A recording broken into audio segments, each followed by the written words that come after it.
दर्शक नमस्कार। आज म एउटा बिल्कुलै नयाँ भिडियो लिएर आएको छु। किसानहरूको लागि जानकारी मात्र होइन, यसबाट आर्थिक लाभ ठुलो हुन सक्छ र यसमा मेहनत कम छ। यो खेती भनेको हाम्रो भाषामा भन्दाखेरि यसलाई चाहिँ ओलो भन्छौँ, हिन्दीमा भन्दाखेरि सुरन जिमीकन्द भन्न सक्छौँ र अंग्रेजीमा भन्दाखेरि एलिफेन्ट फुट याम भन्छौँ। अब यसलाई चाहिँ सबैजनाले जान्नु भएको छ। यसको लागि भन्नुपर्दा यसको चाहिँ आयुर्वेदीयमा ठुलो महत्त्व छ। आयुर्वेदीय गुण हो। यसले मुख्य रूपमा खास गरेर पाइल सुन्ने मान्छेको लागि ठुलो काम गर्छ। यसको सब्जी खाँदा यसको चाहिँ सब्जी हुन्छ र यसको खेती गर्ने बारेमा म छोटोमा भन्न गइरहेको छु। सर्वप्रथम के छ भने यो खेती गर्दाखेरि कम मेहनतले हुने खेती, जस्तो कि माटोमा धेरै मेहनत गरिरहनु नपर्ने, धेरै चाहिँ यसलाई गोरमेल गरिरहनु नपर्ने, बहुत राम्रो खालको खेती हो। र यसको विषयमा कुरा गर्दाखेरि म के भन्न गइरहेको छु भने यसको दुई तरिकाबाट खेती गर्न सकिन्छ। एउटा त के भने हामीले चाहिँ ठाउँ-ठाउँमा खाडल खनेर, लाइनमा खाडल खनेर, जस्तो 1.5 बाई 1.5 फिट चौडाइ, 1.5 फिट लम्बाइ, 1.5 फिट गहराई गरेर त्यहाँ रोप्दा पनि हुन्छ। तर अझ त्योभन्दा पनि राम्रो यो धेरै गर्न सकिन्छ भने लाइन बनाउँदाखेरि तपाईको जस्तो कि एक लाइनबाट अर्को लाइनको दूरी 75 सेन्टिमिटर र एउटा बोटबाट अर्को बोटको दूरी 60 सेन्टिमिटर, यो दुईको दूरीमा राख्ने हो। अब राख्दाखेरि तपाईको ओलको टुक्रा कसरी बनाउने, यो त के हुन्छ 3 किलो 4 किलो 5 किलो सम्मको एउटा हुन्छ। अब यसलाई काटेर टुक्रा बनाउनु पर्छ र टुक्रा बनाउँदाखेरि त्यसको जुन 40-60 जुन छाला हुन्छ, छाला लागेको हुनुपर्छ।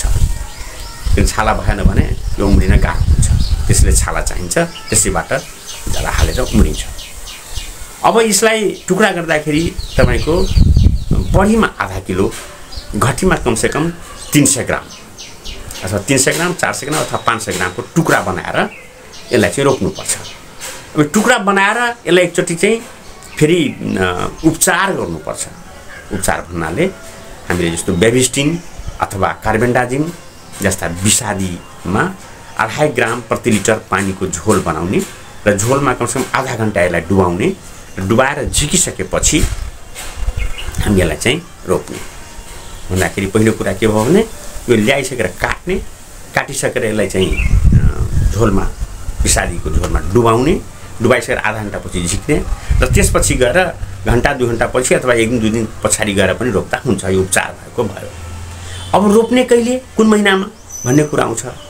रोप्दाखेरि तपाईको यसलाई खास गरेर भन्नुपर्दा चैत्र महिना हिसाबले चैत्र भनौँ र अप्रिलमा रोप्दा, अप्रिलदेखि मईसम्म रोप्दा हुन्छ यसलाई। र चैत्र वैशाखमा यसलाई चाहिँ रोप्नुपर्ने हुन्छ। त रोप्ने तरिका हामीले बुझौँ, किनभने हामीले चाहिँ जुन एउटा लाइन बनाउँछौँ, लाइनमा 75 सेन्टिमिटर लाइनको दूरी र बोटबाट बोटको दूरी 60 सेन्टिमिटर राख्ने र त्यो ठाउँमा कस्तो भने पहिला चाहिँ लाइन खाडल जस्तो लाइन होस्, त्यहाँ ठाउँ-ठाउँमा हामी राख्छौँ र राखेपछि माटोले पुरेर यसलाई चाहिँ अग्लो ड्याङ बनाउँछौँ, ड्याङ जस्तो। अब यसमा रोप्नुभन्दा अगाडि अलिकति मलको प्रयोग पनि गर्नुपर्छ। सबभन्दा पहिला कुरा के भनौँ भने हामीले अर्को भिडियोमा पनि भन्दै आएका छौँ, माटो मुनि फल्ने चिजको लागि एउटा मलको नितान्त आवश्यक हुन्छ। त्यो मलको नाम हो पोटास। त्यसको सँगै त यो किन पोटास त अति आवश्यकै हो, तर त्यसको सँगै अलिकति डिएपी, युरिया र पोटास पनि हाल्नुपर्छ। यो हाल्दाखेरि तपाईँ कस्तो भने जस्तो यसलाई चाहिँ हामीले बनाउँदा जस्तो 4 किलो डिएपी राख्छु भने एक कट्ठाको लागि मानौँ, यदि एक कट्ठाको कुरा गरौँ भने एक कट्ठामा कमसेकम 6 किलो डिएपी दिनुहोस्। 6 किलो डिएपी, यसपछि 2 किलो युरिया र 2 किलो पोटास, यतिलाई एउटा मिश्रण बनाइसकेर तपाईको जहाँ हामी रोप्न गइरहेछौँ त्यो ठाउँमा राख्ने र त्यसको सँगै के गर्ने भन्दाखेरि कम्पोस्ट मल चाहिन्छ। किनभने यो जुन माटो मुनि फल्ने चिज जस्तो आलु भयो अथवा यस्तै लसुन प्याज भयो अथवा यो ओल भयो तरुल भयो, यस्ता चिजलाई के हुन्छ भने माटो जति खुकुलो भयो अथवा हल्का भयो त्यति यो वृद्धि हुन पाउँछ भने यसको लागि चिम्टाइलो माटो बिल्कुलै काम लाग्दैन। यसको लागि चाहिँ तपाईको बलौटे दोमट माटो चाहियो, किनभने तल त जति जति बढ्दै जान्छ त्यति माटोलाई उले चाहिँ धकेल्दै जाओस्, यो किसिमको माटो हुनु पर्यो। पहिलो यो कुरामा माटोमा चाहिँ एकदम ख्याल गर्नुपर्छ र त्यस्तो खालको माटो यदि छैन भने त्यसमा कम्पोस्ट मल, सक्दो कम्पोस्ट मल पाकेको कम्पोस्ट मल हाल्नु पर्यो र त्योसँगै हामीले जुन भनेको छौँ जस्तो 6 किलो डिएपी, 2 किलो युरिया र 2 किलो पोटासको मिश्रण बनाएर त्यो पनि त्यो ठाउँमा हाल्ने। यति हालिसकेपछि त्यो ठाउँमा जुन हामीले उपचार गरेको टुक्रा छ, ओलका टुक्रा बिउ भनौँ त्यसलाई, यो चाहिँ रोप्ने। यसरी रोप्दाखेरि तपाईको एक कट्ठामा कमसेकम 300-400 वटा बोट उम्रिन्छ, लगाउन सक्छ।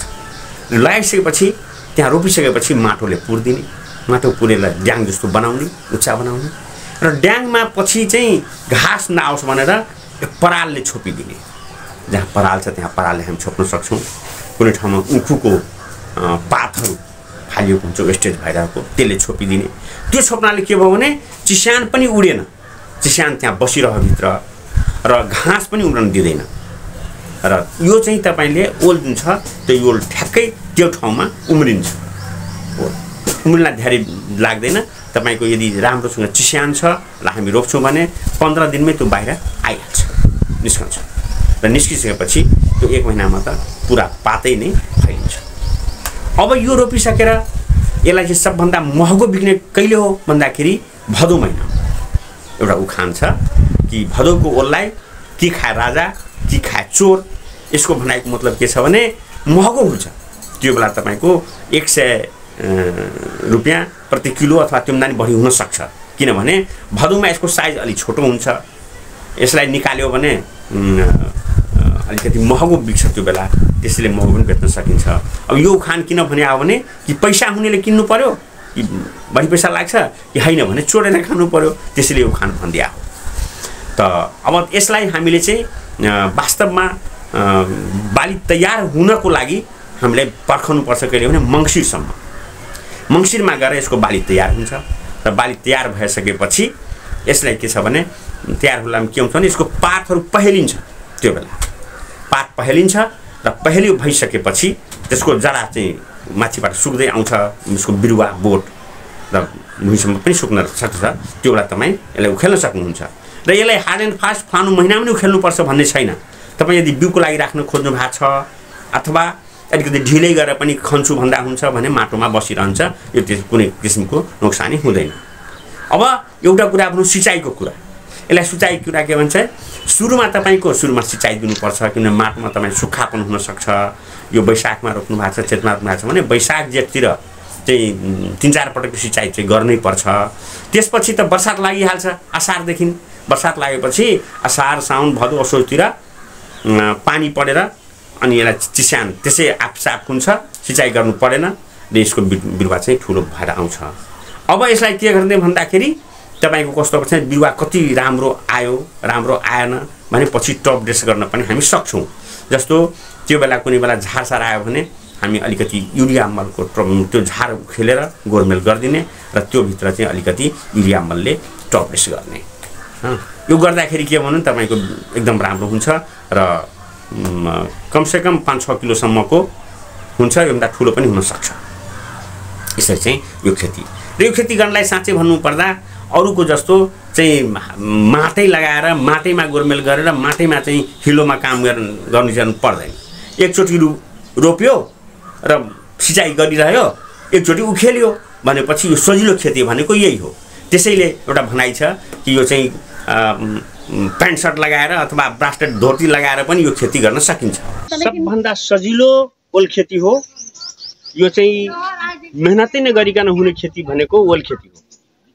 ओल खेतीलाई एकपटक रोपेपछि खन्न मात्रै पर्छ, बिचमा केही गर्नु पर्दैन र यसमा बिचमा तपाईँले मिक्स क्रपिङ यानी अर्को बाली पनि लिन सक्नुहुनेछ।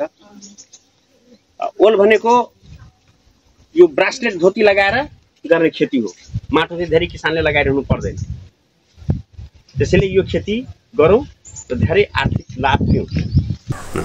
अब यो खेती गर्नको लागि भन्नुहुन्छ भने यो तराईदेखि मध्य पहाडसम्म यसको खेती राम्रोसँग गर्न सकिन्छ र यसबाट मनग्या आम्दानी पनि लिन सकिन्छ भनेपछि यसबारेमा हामीले मोटामोटी भन्यौँ। अब अलिकति यसमा समस्या के आउन सक्छ भने रोग लाग्ने समस्या। यदि तपाईँको पातहरूमा रोग देखा पर्छ, पहिला यो उपचार गर्नुभएको छ भने रोगै लाग्दैन, त्यसमा ढुक्क परेर बस्नुहोस्। कथन कदाचित उपचार गर्न पाइएन अथवा रोग लागिहाल्यो भने यसको पात चाहिँ डढेको, पातमा डढुवा जस्तो लागेको देख्नुहुन्छ। यसलाई हामी लिप ब्लाइट भन्छौँ। यसलाई चाहिँ डढुवा लागेको रोग हो र यसको लागि पछि त्यही बेबेस्टिन अथवा कार्बेन्डाजिम तत्त्व भएको विषादीलाई 2.5 देखि 3 ग्राम प्रति लिटर पानीमा घोलेर स्प्रेमा राखेर यसलाई पुरा बोट भिज्ने गरी एकपटक स्प्रे गरिदिने।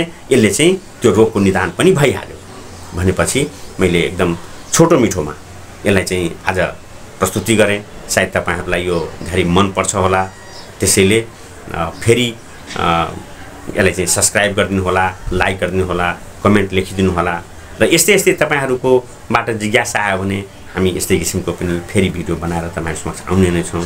नमस्कार, धन्यवाद।